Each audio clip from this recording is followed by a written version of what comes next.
be dead. Get him, Pop.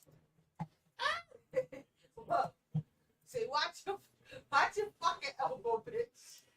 Watch your fucking elbow, bitch. Yeah, let me go. No. Yeah, let me go. Watch your fucking. Yeah, that's right, son. Yeah, you gotta let me go. Watch your fucking elbow. Watch your fucking elbow.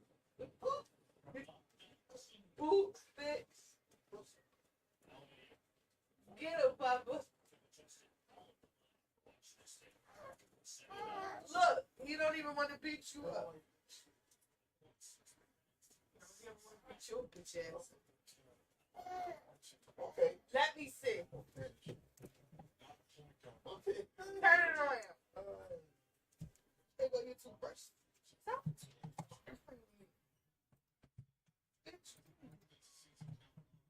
Sometimes it's so fast-paced that you don't actually get to sit in a room.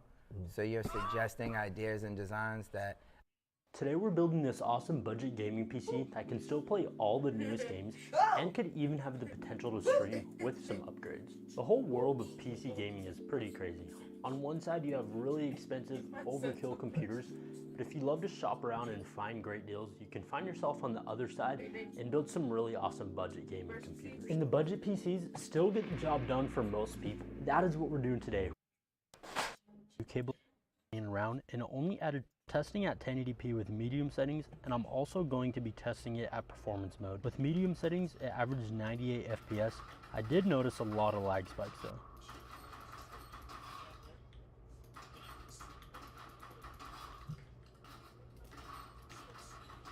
Running performance mode, it averaged 137. The first game I got snuck up on, and the second game, well, I was just a complete bot. I then tested Apex Legends at 1080p with medium to low settings and averaged 136 FPS. Next game is Warzone 2.0. I'm testing it at 1080p with basically all low settings and averaged 56 FPS. I got clapped, then clutched the gulag, then got clapped again. Yeah, it's safe to say I hate this game. I was driving around a GTA at 1080p with high settings and I averaged 116 FPS. I accidentally started a mission, failed it on purpose, then stole this guy's car and he just ran like a girl, which was great because I wasn't trying to kill anyone. Then I was speeding all the way to the military base. I was trying to steal a helicopter, but it didn't work out.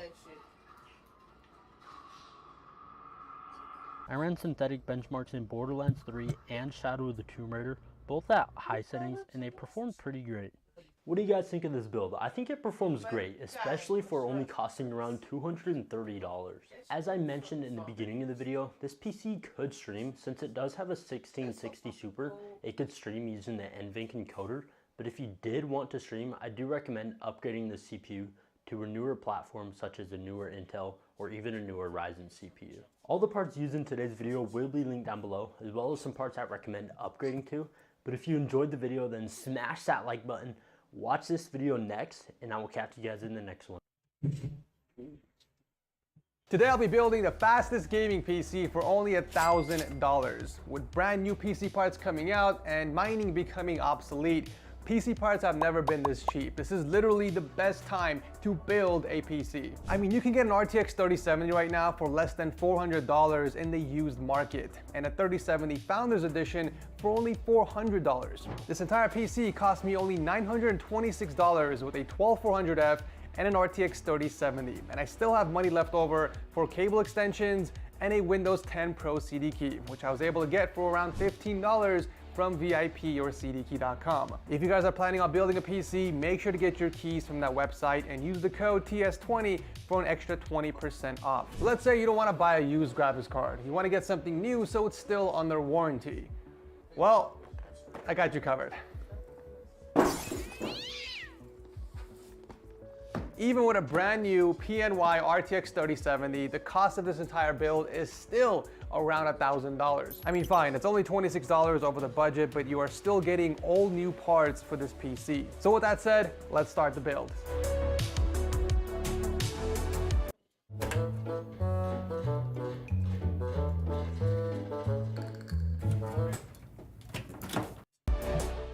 Don't have the time or knowledge to build a PC? Well, that's fine. That's why light technology exists. All their PCs are reasonably priced and they are transparent on the costs, so you know exactly where your money is going. They already have a few of their PCs equipped with the new Ryzen 7000 series CPUs like their Phantom X and Z systems. But if you want to build a PC yourself, you can still experience what it's like building a PC for the first time with their build kits. They have a variety of kits to choose from with different budgets. I'm sick and tired of doing Ryzen builds. It's always the Ryzen 5 5600 paired with whatever GPU we can fit in that certain budget. So this time, I'm gonna give Team Blue a little bit of love. The second reason is that the 12400F actually performs slightly better than the Ryzen 5 5600 when paired with an RTX 3070 or higher in 1080p. It's not record-breaking numbers by any means, but you know, it's still a very solid, capable CPU for the money. Plus it supports DDR5 memory. So if you guys do plan on upgrading later down the line, your CPU already supports DDR5. So all you gotta do is buy a new motherboard and new memory. Keep in mind that the 12400F does not have any E-cores, just 6 performance cores and 6 threads. If you guys have an extra $100 to burn, I would make the jump to the 12600K instead. That will give you an extra 4 E-cores. So the motherboard I decided to pair the CPU with is the ASRock B660M Pro RS.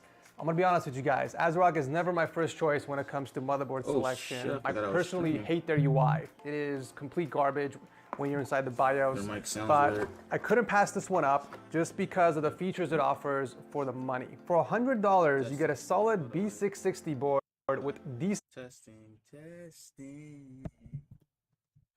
Yeah, my mic is perfectly fine. Don't you talking about ghetto young man, young blackie. Imagine becoming a young black man. A young boy. A young black boy. Like a young black boy. Boy. Hold on.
decent VRM heatsinks, and you get two M.2 SSD slots.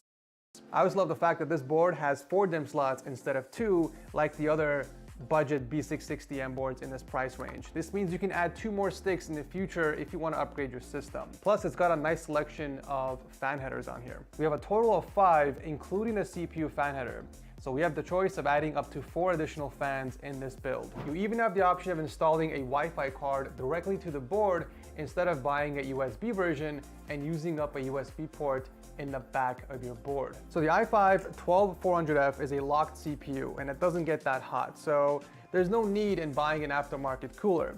So we're sticking with the stock heatsink. This is more than capable of keeping the temps down. Plus you can use that extra savings towards other parts of the build. However, if you have an extra $30 to spend and you do want a better cooler, I'll drop a link to a few coolers I recommend for this build.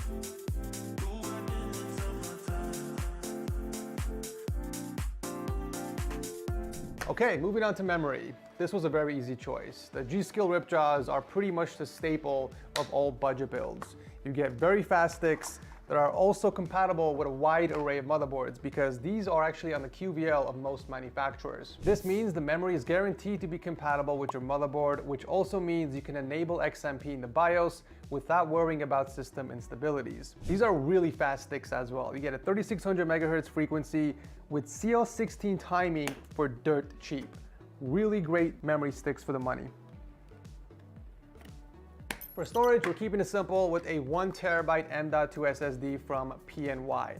This is actually one of the best deals I can find currently on a 1 terabyte drive. We still have an extra M.2 SSD to use as well as 4 SATA ports, so you can add 1 more M.2 SSD in the future and up to 4 hard drives or 4 2.5-inch SSDs. Now there are a lot of really great choices when it came to budget cases, but ultimately decided to go with the Morovol because of all the features it has for the price. You get a nice mesh panel in the front with 2 included 120mm RGB fans. There's also a PSU shroud, and my personal favorite, a glass side panel that sits on a hinge, making it extremely convenient to access your components on the inside. I'm not gonna lie, this was definitely the selling point of the case for me. You know, it's really difficult to find a good looking case with decent airflow and 2 or more included fans for around 60 bucks. So that's why the Morovol was the best choice for this build.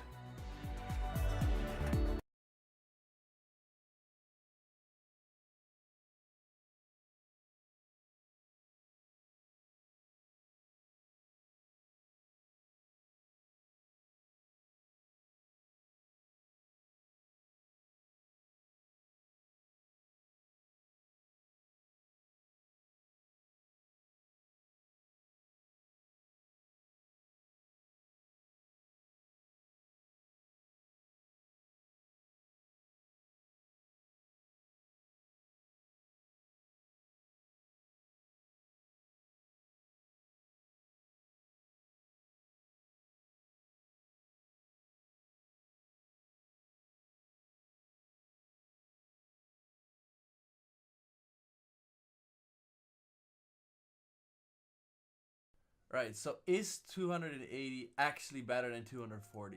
So last video was a preview and today I am going to explain if it's actually worth it. Oh my god, it's Brooper, yo, what's going on? Welcome to another video. And now, today, we are actually telling you, I am actually going to tell you if it makes a difference if you go for a 280 Hz monitor instead of a 240. So first, I am going to tell you all the advantages of this beautiful, gorgeous, smooth new monitor. And I'm also going to tell you the disadvantages of the monitor. And then later in the video, I will answer some questions you guys had on my latest video, which I think are really important to talk about in this video. And then by the end of this video, you will hopefully understand why and how and this monitor thing, 280 thing works. So without further ado, let's go, boys!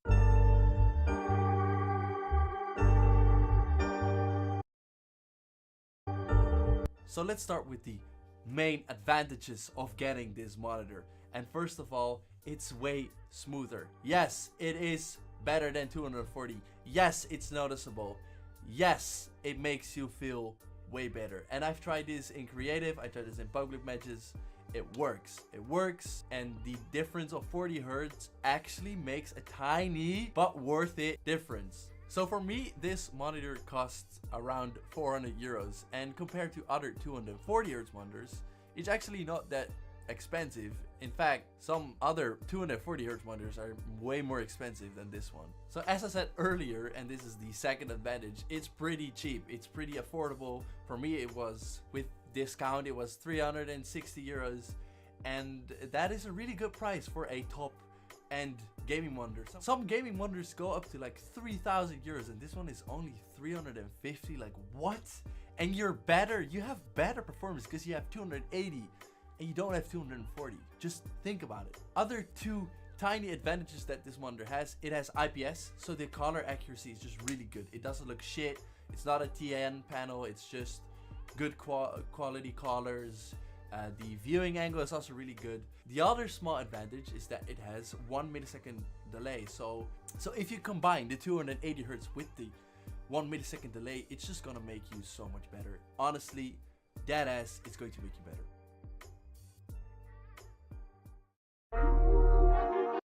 You have to turn it on, otherwise it will just look corny and bad.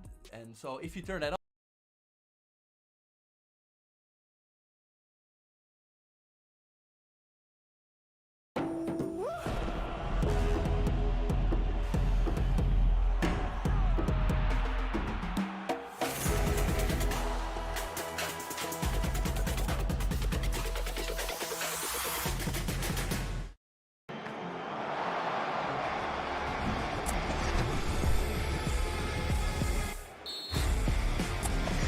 Go Vin. Let's go Vin. I've been watching for a minute. Chat, how long have y'all been subbed to me on YouTube? Be honest. Be honest.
Hey, what's up guys, it's Cypher and welcome to the Oni Studios HQ.